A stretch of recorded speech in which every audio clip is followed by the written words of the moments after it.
अब मैं इसमें कलर डेवलप करना चाहते हैं। तो पिपेट द्वारा 4 ml रिएजेंट बी लेंगे।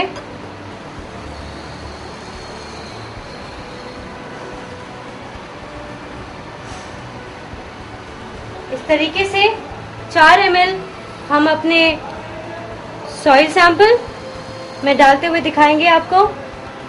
क्योंकि ये पिपेट हमारा 5 ml का है तो हम इसमें नीचे के 1 ml और पिपेट में रहने देंगे।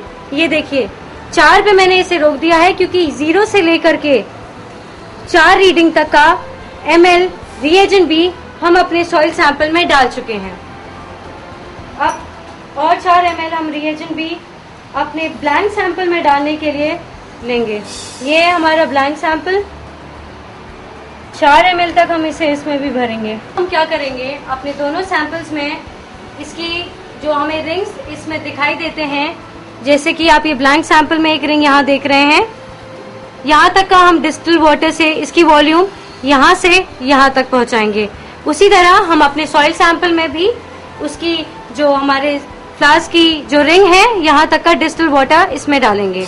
अब मेरे सॉइल सैंपल और ब्लैंक सैंपल दोनों को मैं 15 मिनट के लिए रख दूंगी ताकि इसमें 15 मिनट में कलर डेवलप हो जाए। अब स्पेक्ट्रोफोटोमीटर से काम लेने के बाद किस तरीके से हम उसे बंद करेंगे स्टेप बाय स्टेप। सैंपल की रीडिंग लेने के बाद आप जाएं ESC वाले बटन जो यहाँ पे आपको दिख रहा है, जो कि दर्शाता है एस्केप, तो आप इसको प्रेस करें तो आप देखेंगे कि आप बाहर के मोड में आ जाएंगे। वापस ESC बटन पे प्रेस करेंगे, वापस एक बाहर के मोड में आ जाते हैं। इसके जो कि ये मेन मोड है, इस मेन मोड से बाहर नहीं आने की जरूरत है। अब सीधे जो हम आपको पहले बटन बता चुके हैं, जो एक ब्लैक कलर का बटन था, उसको ऑफ करेंगे ऊपर की तरफ प्रेस करके। इसको प्रेस करने के बाद आप देखेंगे कि मॉनिटर पे अब कोई लाइट नहीं दिखेगी, कोई रीडिंग नहीं दिखेगी, यानी कि अब आप स्पेक्ट्रोफोटोमीटर को मेन स्विच के द्वारा बंद कर सकते हैं। इस तरीके से आप अपने स्पेक्ट्रोफोटोमीटर को ऑपरेट करते हैं।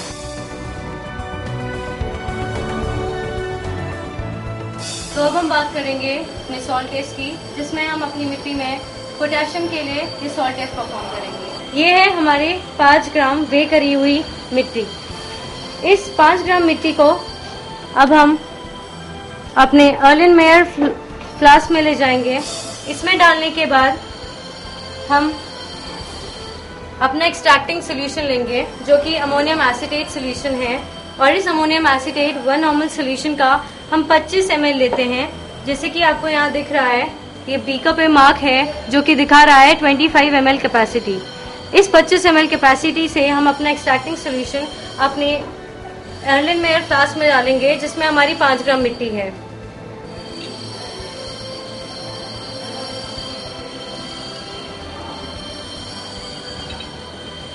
इस फ्लास्क में डालने के बाद हम अपने सोल्यूशन को, मिट्टी और एक्सट्रैक्टिंग सोल्यूशन को ऑसिलेटिंग शेकर में डालेंगे, जिसमें कि हम इसे 5 मिनट के लिए रखेंगे ताकि दोनों मिट्टी और जो एक्सट्रैक्टिंग सोल्यूशन है वो आपस में अच्छी तरह घुल जाए। देख रहे हैं आप कि 5 मिनट्स के लिए ये ऑसिलेटिंग शेकर पे शेक करेगा। इसको 5 मिनट ऑसिलेटिंग शेकर पे शेक करने के बाद ये सोल्यूशन अब हम फिल्टर करेंगे। इसके लिए लेंगे हम फिल्टर वॉटमैन पेपर नंबर 42, जो कि ये है। अब इसको अप्लाई करने के लिए इस फिल्टर पेपर को पहले हम एक फोल्ड देंगे। एक फोल्ड के बाद जब हम इसका दूसरा फोल्ड करेंगे तो वो इस फोल्ड से थोड़ा नीचे आना चाहिए, यानी कि थोड़ा छोटा होना चाहिए, जैसे कि ये आप देख सकते हैं।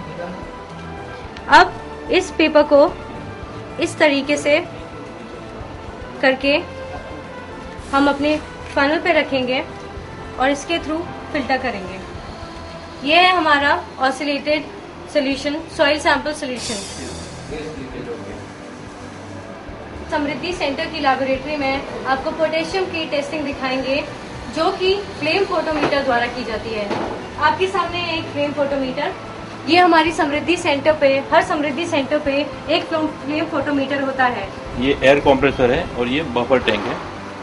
अभी एयर कंप्रेसर में ये एक पाइप है, वो बफर टैंक के एयर इनलेट में जाएगा, यानी कि इस इनलेट में बफर टैंक का एयर इनलेट, इसका इनपुट ये है। और बफर टैंक का जो आउटपुट है, एयर आउटपुट, वो सीधा इंस्ट्रूमेंट में जाएगा। और आउटलेट है बफर टैंक का, वो इंस्ट्रूमेंट के पीछे जो एयर इनलेट दिया है वहाँ पे जाएगा, एयर इनलेट। इसको अच्छी तरह से यहाँ फिक्स करना है, एयर लीकेज नहीं होना चाहिए। और एक एलपीजी सिलेंडर की ज़रूरत पड़ती है इसके लिए, फ्लेम के लिए। ये गैस का जो आउटपुट है वो पाइप, वो इंस्ट्रूमेंट के पीछे गैस इनलेट लिखा हुआ है, गैस इनलेट लिखा है, वहाँ पे हम इंसर्ट करेंगे। एकदम फिक्स होना चाहिए, यहाँ पे कोई कट्स नहीं होने चाहिए, लीकेज नहीं होने चाहिए।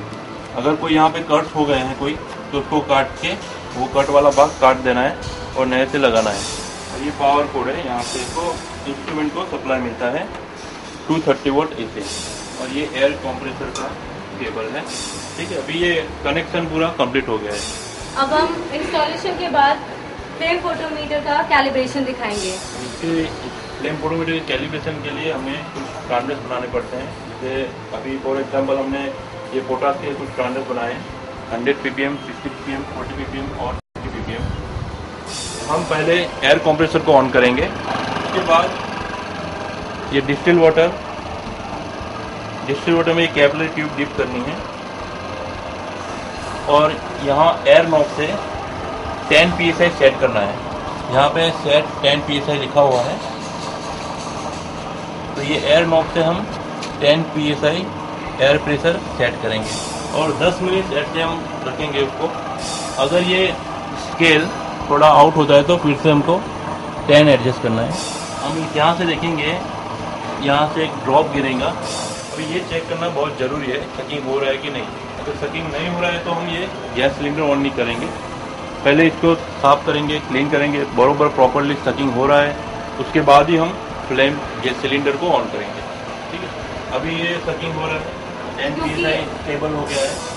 अब हमने अपने सिलेंडर का नॉब ऑन पे कर दिया है ताकि गैस आराम से इस पाइप के थ्रू हमारे फोटोमीटर पे आए। इसके बाद हमें इंस्ट्रूमेंट को स्विच ऑन करना है। पीछे साइड भी स्विच दिया है ऑन ऑफ की, इसे ऑन करेंगे। जब हम इंस्ट्रूमेंट को ऑन करेंगे तो इंस्ट्रूमेंट के डिस्प्ले पर ये 4 मोड्स आ जाएंगे, read, calibrate, view, pray. Gas को हम यहाँ से फ्लो करेंगे गैस नॉब से, और ये प्रेस टू इग्नाइट, ये इग्नाइट के लिए है, जिससे हमको लाइटर या ऐसे एक्सटर्नल लाइटर की या किसी की ज़रूरत नहीं पड़ेगी, यहीं से इग्नाइट होगा ऑटोमेटिकली। यहाँ प्रेस करेंगे तो इग्नाइट होगा, यहाँ प्रेस करो तो यहाँ पे करो। देखिए, मैं ये इग्नाइट की स्विच प्रेस करता हूँ तो यहाँ पे बर्नर पर इग्नाइट हो रहा है, इग्निशन हो रहा है ना। फिर हम धीरे धीरे ये गैस नॉब ओपन करेंगे स्लोली और यहाँ से इग्नाइट की स्विच प्रेस करेंगे।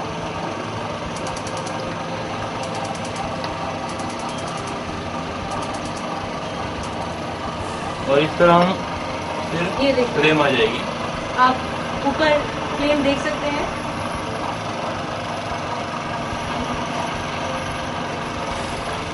ये करते समय हमें ये ध्यान रखना है कि ये गैस नॉब हम एकदम धीरे धीरे ओपन करेंगे इसको।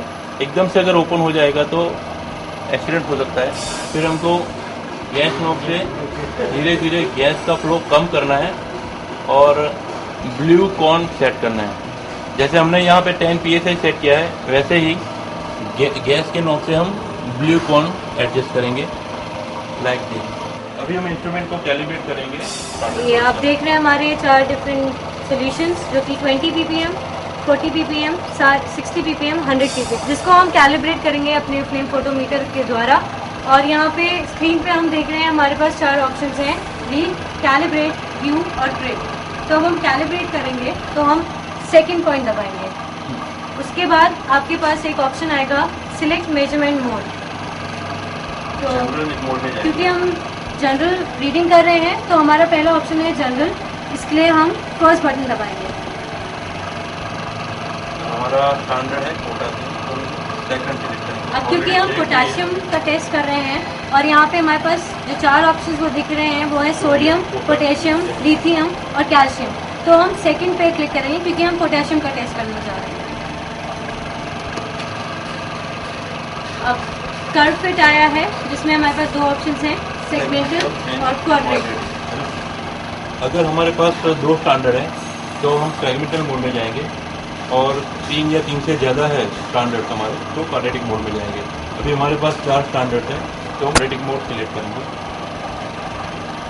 Enter number of standard minimum 3 maximum 20, हमारे पास 4 स्टैंडर्ड है तो हम 4 डालेंगे। And number of standard standard 1, तो पहला स्टैंडर्ड हम डालेंगे 20 ppm, और इसे हम यहाँ ये डेटा जितने ppm के लिए हम ये स्टैंडर्ड टेस्ट करने जा रहे हैं वो इधर पे फीड करेंगे।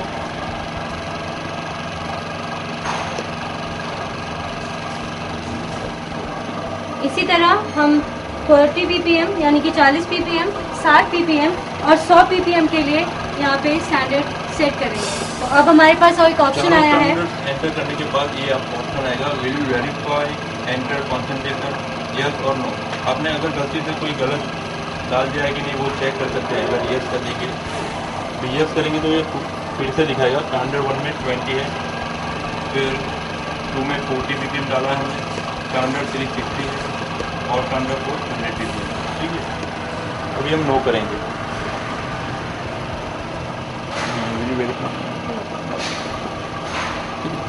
अभी मैसेज आया है फीड द ब्लैंक।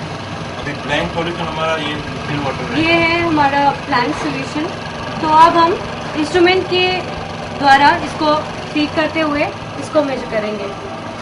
तो अभी हमने यहाँ पे रखा है अपना ब्लैंक सॉल्यूशन, और हमारा ब्लैंक सॉल्यूशन था एक्सट्रैक्टिंग सॉल्यूशन, जो कि 1 नॉर्मल अमोनियम एसिटेट सॉल्यूशन था।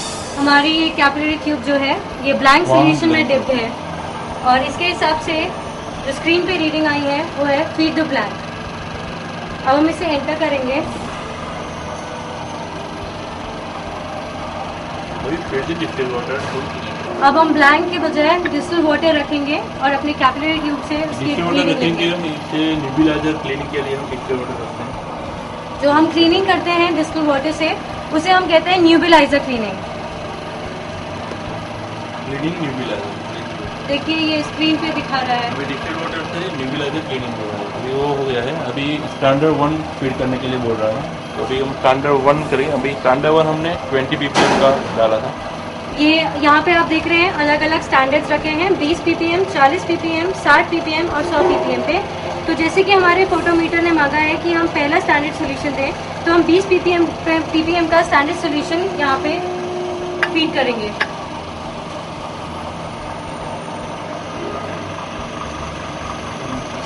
उसके बाद एंटर।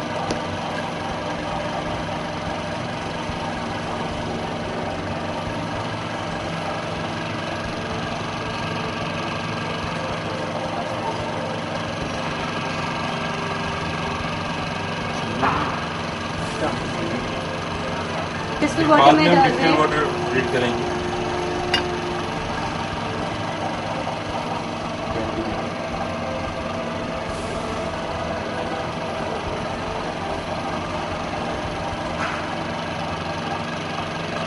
अब स्क्रीन पे ब्लिंक हुआ है फीड द स्टैंडर्ड सोल्यूशन 2।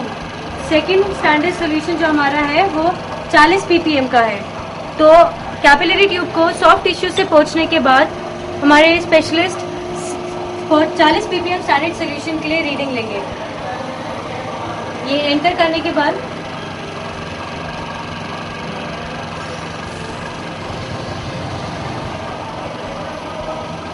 और इसी तरीके से हम अपने चारों स्टैंडर्ड की रीडिंग ले लेंगे।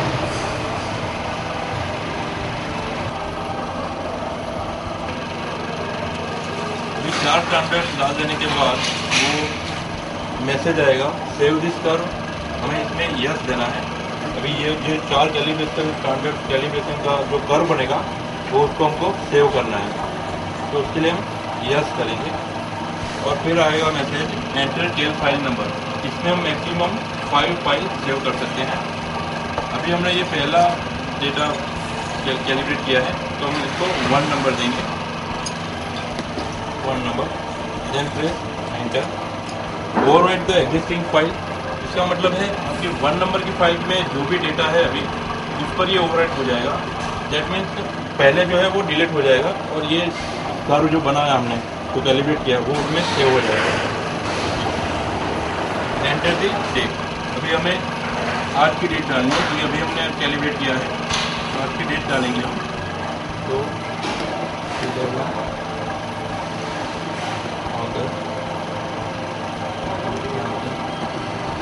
इससे आपकी टेस्ट की डेट एंटर हो जाएगी और समय का भी आप फीड करेंगे इसमें।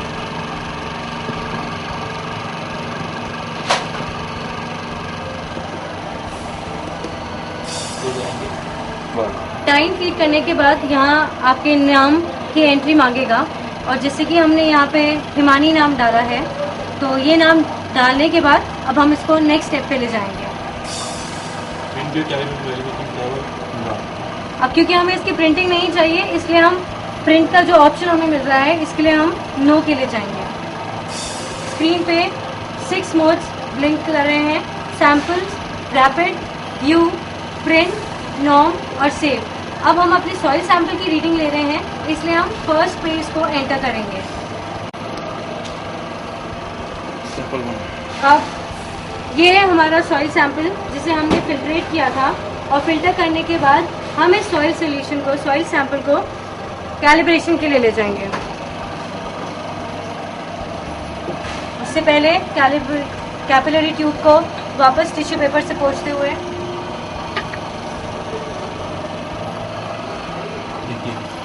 फ्लेम में कलर में अब चेंज है, ये आप बहुत आसानी से देख सकते हैं।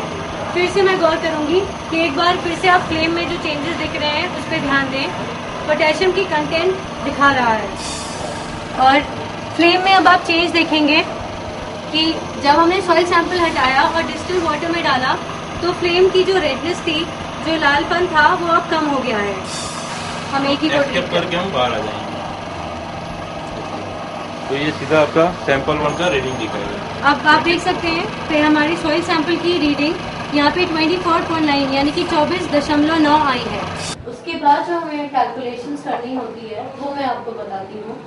तो हमारे जब हमने फ्लेम फोटोमीटर से पोटेशियम अपने एक्सट्रैक्ट में निकाला था, तो वो पोटेशियम हमारा 24.9 था, यानी कि ppm potassium in extract was 24.9। अब इस ppm को हमें जो सॉइल में है जब वो निकालना होता है तो हम इसे 5 से मल्टीप्लाई करेंगे, क्योंकि हमने 5 फोल्ड का इसमें डाइल्यूशन किया था। तो हमारा ppm पोटेशियम इन सॉइल, उसे हम 5 से मल्टीप्लाई करेंगे, जो कि आएगा 124.5, यानी कि नियर अबाउट 125 ppm।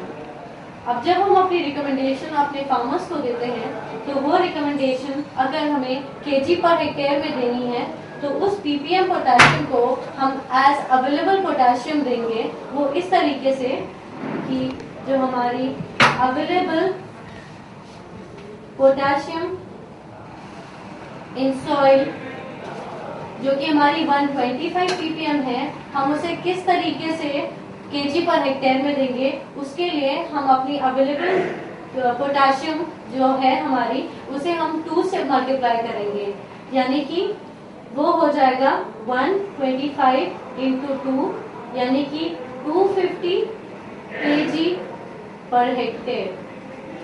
तो kg पर हेक्टेयर में अगर हमें अपनी रिकमेंडेशन देनी है, तो हमारी जो ppm पोटेशियम आई थी सॉइल में, यानी कि 125, उसे हम 2 से मल्टीप्लाई करके उसे 250 kg पर हेक्टेयर के रूप में देंगे।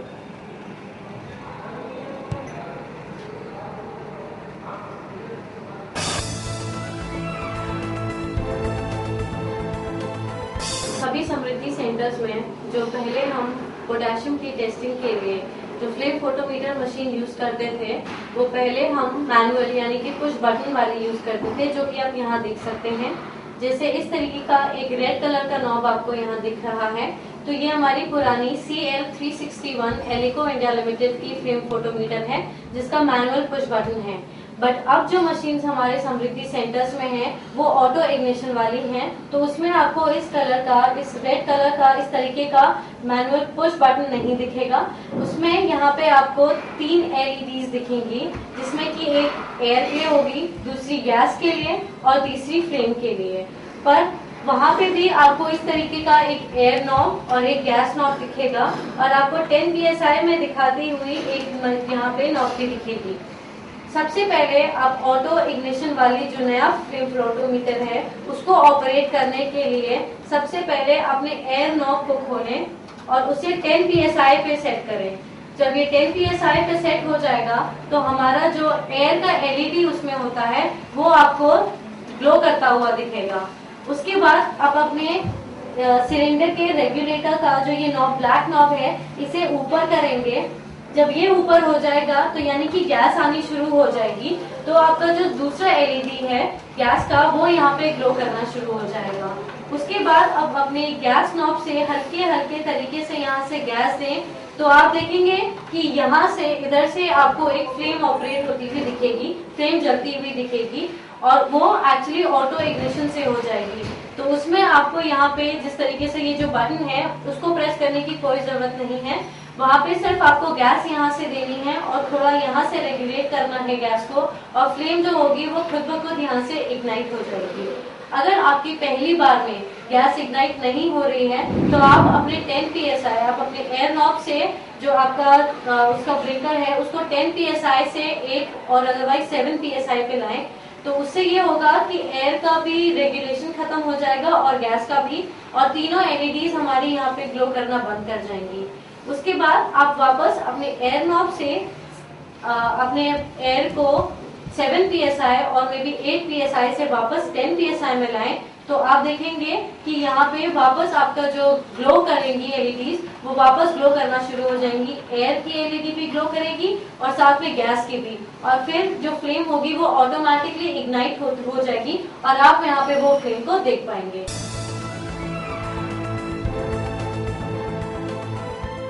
अब हम आपको दिखाएंगे कि कार्बन कंटेंट की टेस्टिंग के लिए हम इस 0.5 मिलीमीटर सीव साइज के छन्नी से किस तरीके से इस मिट्टी को इससे छानेंगे। और 0.5 मिलीमीटर के साइज की ये सीव है जिसके द्वारा हम कार्बन कंटेंट की रीडिंग के लिए इस मिट्टी को छानते हैं।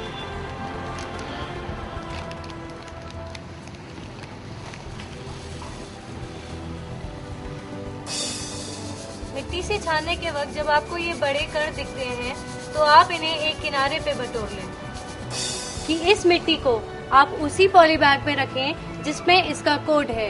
यानी कि अगर इस मिट्टी का कोड 022 है तो इस मिट्टी को वापस उसी बैग में रखें या किसी और बैग में रखें तो उसमें 022 कोड ही बनाएं। जैसे कि ये हमारी छनी हुई मिट्टी है जो हमने इस तरफ रखी है, और ये है मोटे कण जिन्हें हमने अलग किया है। ध्यान दें कि भरते समय या किसी और भी समय ये मोटे कण इस मिट्टी में वापस न चले जाएं, नहीं तो आपके छानने का कोई मतलब ही नहीं रहेगा। अब हम इस छनी हुई मिट्टी को उसी के कोड में लिखी हुई दूसरी पॉलिथीन में डालेंगे।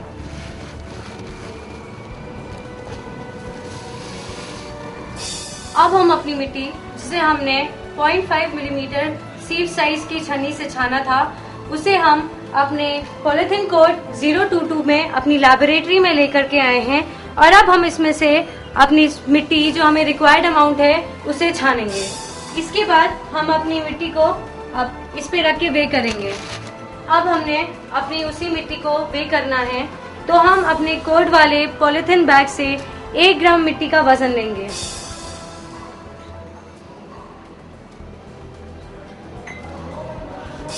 अब हम अपने 2 सैंपल्स रन करेंगे, एक सॉइल वाला और दूसरा ब्लैंक सैंपल जिसमें सिर्फ एक्टिवेटेड चारकोल है। तो जो मिट्टी हमने वे करी थी उसे हम इस अर्लेनमेयर फ्लास्क में डालेंगे और इस मिट्टी को डालने के बाद 10 ml पिपेट से लेकर के इस अर्लेनमेयर फ्लास्क में ट्रांसफर करेंगे। आप देख रहे होंगे कि हमारे पिपेट में कुछ डाइक्रोमेट सोल्यूशन की अमाउंट यहाँ पे है। वो इसलिए है क्योंकि ये हमारे पिपेट में जो स्केल्स दिए हैं उसके हिसाब से हमारा 10 ml यहाँ से यहाँ तक का होता है, इसलिए जब भी आप अपना सोल्यूशन इसमें ट्रांसफर करें तो यहाँ से जो नीचे का पार्ट है उसका जो उसमें जितना सोल्यूशन है उसे अपने फ्लास्क में कभी ना डालें। हम अपने ब्लैंक सैंपल को स्टडी में लेंगे, उसके लिए भी हम अपना 10 ml डाइक्रोमेट जो सोल्यूशन है अपना वो हम अपने इस अर्लेनमेयर फ्लास्क में डालेंगे। अब हम अपने दोनों सैंपल्स यानी कि एक तो मिट्टी और पोटेशियम डाइक्रोमेट वाला सैंपल और दूसरा यानी कि ब्लैंक सैंपल में कंसंट्रेटेड H2SO4, जो कि मैं आपकी जानकारी के लिए बता दूं एक बहुत ही हार्मफुल एसिड होता है।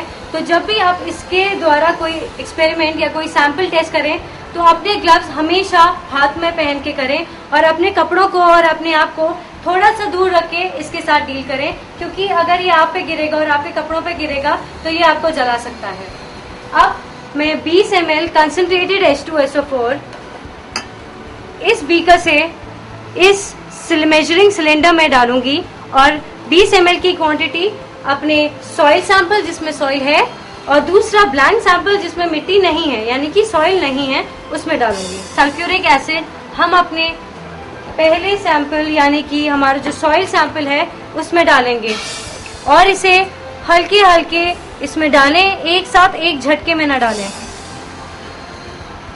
अब ये सॉइल सैंपल है जिसमें हमने कंसंट्रेटेड H2SO4 डाला है और इसको अपने हीट रेजिस्टेंट सरफेस पे रखने से पहले थोड़ा सा इसे हिला लें ताकि ये इसको घुलने में आसानी हो। उसके बाद आती है बारी हमारे ब्लैंक सैंपल की। इस तरीके से अपना पूरा H2SO4 इसमें डालने के बाद इस ब्लैंक सैंपल को अपने हीट रेजिस्टेंट सरफेस में पहले हिलाते हुए रखें। ये है आपका ब्लैंक सैंपल जिसमें मिट्टी नहीं है और ये है आपका सॉइल सैंपल जिसमें पोटेशियम डाइक्रोमेट सोल्यूशन के साथ मिट्टी है और इसमें सिर्फ पोटेशियम डाइक्रोमेट सोल्यूशन है और अब इसमें कंसंट्रेटेड H2SO4 भी है। अब हम अपने दोनों सैंपल्स यानी कि सॉइल सैंपल और ब्लैंक सैंपल को आधे घंटे रखने के बाद 30 मिनट्स पे रखने के बाद इसमें 200 ml डिस्टिल्ड वाटर पहले डालेंगे।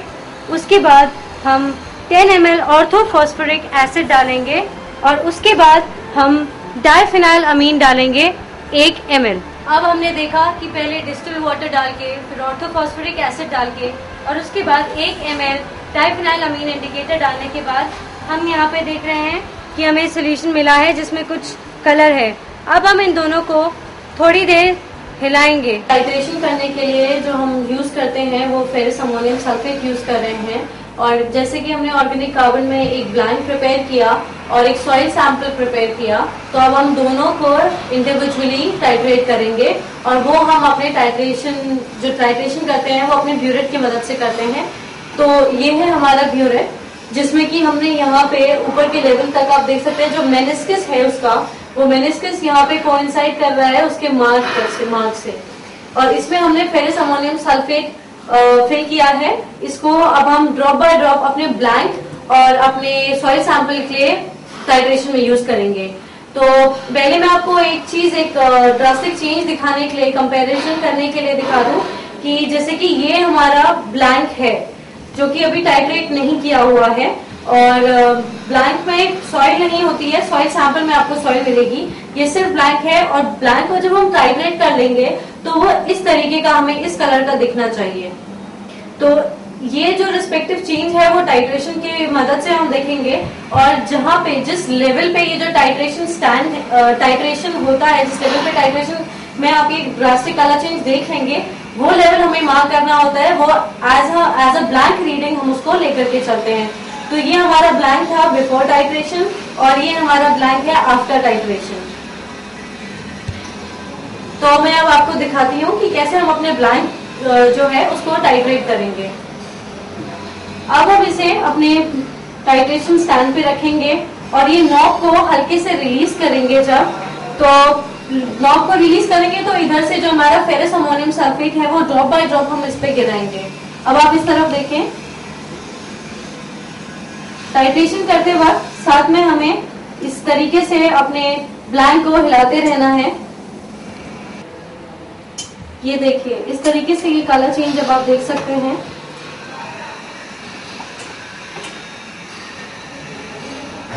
ये है हमारा ब्लैंक जो कि पहले आपने देखा था कि कलर का था, और अभी टाइट्रेशन जब हमने इसका किया है फेरस अमोनियम सल्फेट से, तो उसके बाद इस तरीके का कलर इसका आया हुआ है। तो आप देख सकते हैं एकदम अच्छा सा ग्रीन कलर, आप एक ड्रास्टिक चेंज है इस ब्लैंक के कलर में। और अब इसी तरीके से हम अपने सॉइल सैंपल को भी टाइट्रेट करेंगे, ये देखने के लिए कि किस लेवल पे आकर के, कौन से लेवल पे आकर के उसका जो है कलर चेंज आता है, नोटिस करने के लिए। जिस तरीके से हमने अपने ब्लैंक का टाइट्रेशन किया था, अब हम अपने सॉइल सैंपल को भी उसी तरीके से टाइट्रेट करेंगे फेरस अमोनियम सल्फेट के से लेके। और जैसे मैंने आपको ब्लैंक में कंपैरिजन दिखाया था कि कैसा हमारा ब्लैंक पहले था और टाइट्रेशन के बाद वो कैसा हो जाएगा, उसी तरीके से ये सॉइल सैंपल मेरे पास है जिसको हम टाइट्रेट करेंगे, जिसे अभी हमने टाइट्रेट नहीं किया है। और एक ये दूसरा सॉइल सैंपल था हमारा जिसे हम टाइट्रेट कर चुके थे। तो पहले सॉइल सैंपल इस तरीके का दिखेगा, उसके बाद सॉइल सैंपल आपको इस तरीके का दिखेगा जब आप उसे टाइट्रेट कर लेंगे। तो इस तरीके का कलर चेंज आप टाइट्रेशन की मदद से देखेंगे। जिस फेरस अमोनियम सल्फेट के जिस लेवल पे आकर के हमारा ये टाइट्रेशन चेंज आ जाएगा, उस लेवल की रीडिंग जो है आप एज सैंपल रीडिंग कंसिडर करेंगे। बट जैसे ब्लैंक में हमारा जो कलर चेंज आता है वो बहुत ऑब्वियस होता है, सॉइल सैंपल में हमारा कलर चेंज इतना ऑब्वियस नहीं होगा, और इस तरीके का कुछ आपको टाइट्रेशन के बाद कलर चेंज दिखेगा। तो अब हम अपने सॉइल सैंपल को टाइट्रेट करते हैं।